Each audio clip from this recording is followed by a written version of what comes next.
The balls have been drawn and we now know how the group stage of the Champions League will look. It was a mixed bag for the Premier League sides, with Liverpool and Manchester United being handed the most favourable draws. Jurgen Klopp's men faced Spartak Moscow, Sevilla, and Maribor, while the Red Devils were handed clashes against Benfica, Basel and CSKA Moscow. Manchester City will be made to work hard against Shakhtar Donetsk, Napoli and Feyenoord, while Chelsea were put alongside Atletico Madrid, Roma and Qarabag. Tottenham have a very tough group, after they were drawn alongside Real Madrid, Borussia Dortmund and Apoel. Here's a Group B group look at today's draw.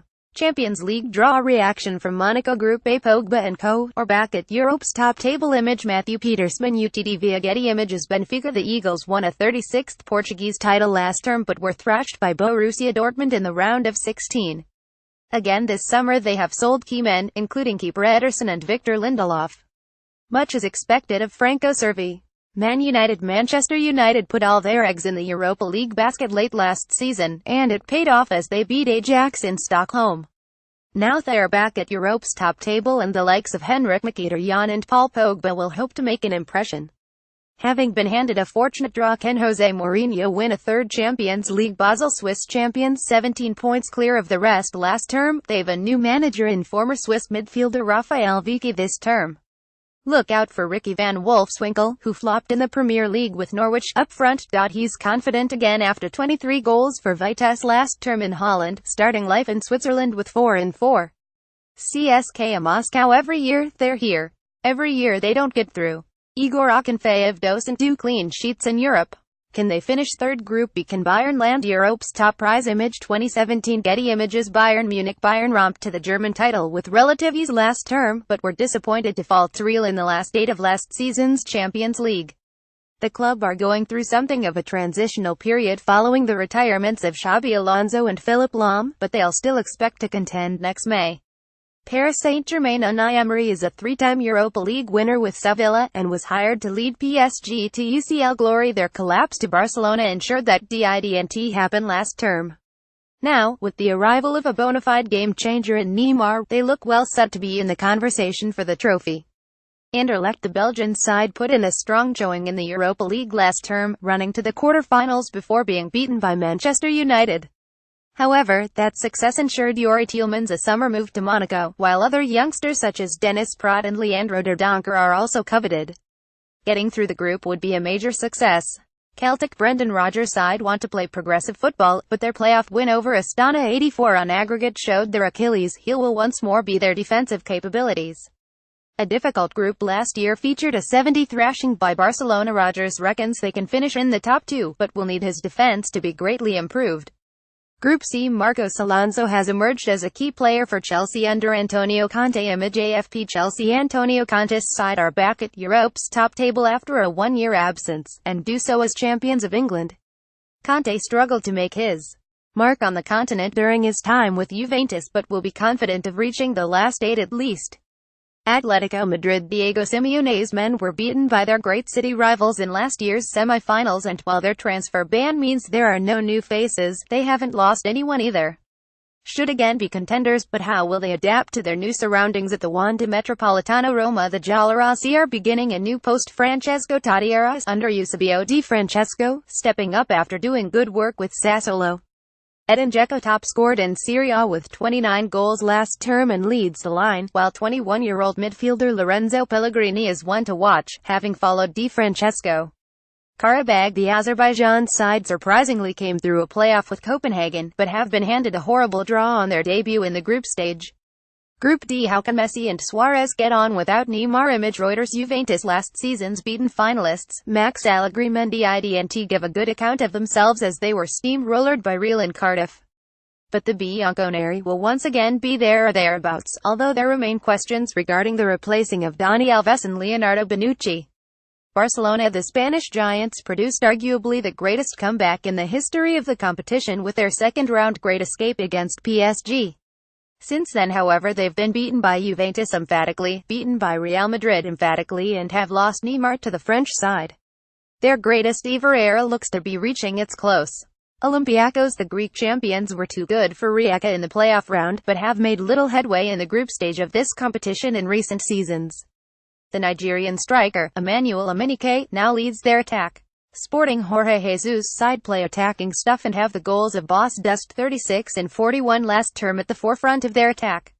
Look out for a young number 9, Marcos Acuna, signed from Argentine side Racing Club in the summer. Group E. The Reds can be happy with their draw. Image Reuters. Spartak Moscow. The Russian side found their way as top seeds after winning the title in Russia last season, but were undoubtedly the weakest of the sides in Pot 1. Antonio Conte's former assistant, Massimo Carrera, took the side to their first title since 2001. Now the Lightning quick winger Quincy Promes and Brazilian striker Luis Adriano will lead their attack. Sevilla under another new manager in Eduardo Berizzo. Sevilla scraped through the playoffs, but were a post's width away from being dumped out by Istanbul BB. Their pedigree in Europe's secondary competition has been outstanding over the last decade or so, but they have continually flattered to deceive among the big boys. Liverpool came through the playoff round with their awesome attack destroying Hoffenheim, even in spite of the absent want-away playmaker Philippe Coutinho. Sides will need to be wary of their pace they have on the counter-attack, while Jurgen Klopp will hope to repeat his exploits of 2013, when he led Borussia Dortmund to the final. NK Maribor. The Violets edged by Hapoel Beersheva in the playoff round, but it will be a great shock if Darko Milanic, a former Leeds manager, can keep them in Europe post-Christmas. Group F. Can Aguero finally fire Man City to glory in Europe? Image Rex features Shakhtar Donetsk. Shakhtar were back on top in Ukraine last term, and Daniel Fonseca's side will once more call upon their usual mix of Eastern European obduracy at the back, and South American flair in attack. Former Newcastle loanee Facundo Chucky Ferreira has started the new Ukrainian season well, while Dario Serna is into his 15th season at the club. Man City Pep Guardiola has spent heavily to add more attacking punch to his side, with the craft of Bernardo Silva and the pace power of both Kyle Walker and Benjamin Mendy at fullback. Sergio Aguero will again be the main man in front of goal, and they'll hope to go deep into the competition, but against the very best. Are they defensively sound enough? Napoli. The Neapolitans cruised through the playoff round, comfortably seeing off nice 40 on aggregate, and it could have been 10. Marek Hamsik directs operations. Lorenzo Insigne and Dries Mertens offer threat. They're one of the most aesthetically pleasing sides across the continent. Feyenoord surprise winners of the Dutch title. Giovanni van Bronckhorst's men will be backed vociferously by the Rotterdammers and De Kuip. Lost key man Dirk Kuyt to retirement. Third looks to be their upper limit. Group G. Will Kylian Mbappé still be spearheading the Monaco attack? Image Reuters. Monaco. Last season's fairy tale story, Monaco blasted their way to the semi-finals in 201,617. The French champions may not be able to produce similar, largely thanks to the loss of key players, notably Benjamin Mendy, Bernardo Silva and Timo Bakayoko. At least, Kylian Mbappé remains, for now. Porto. The Portuguese side were dumped out in the round of 16 last term by Juventus, and like Benfica have again lost key men, notably André Silva. A new manager, Sergio Canseco, has arrived, having done remarkable work with Nantes last term, and will hope his methods translate to the Drago. Besiktas. Şenol Güneş led Besiktas to glory in the league last term, and they've been emphatic with their summer signings. Pepe, Gary Medel and Alvaro Negredo have all joined, but do the Black Eagles have the necessary quality to get into the last 16? RB Leipzig. The German upstarts enjoyed a magnificent maiden season in the Bundesliga, and have held on to their key players during the summer. Now, can the likes of Timo Werner and Naby Keita do the business against the European elite? Certainly, they'll go without fear. Group H. Can Zinedine Zidane lead Real Madrid to 3 in a row? Image David Ramos. Real Madrid, the reigning champions, having become the first side to retain the trophy in the Champions League era, remain the team to beat. Zinedine Zidane's starting 11 looks as strong as anything out there, led by the continued phenomenal goal-scoring exploits of Cristiano Ronaldo. It is ably backed up by some of Europe's hottest young talent, including Marco Asensio.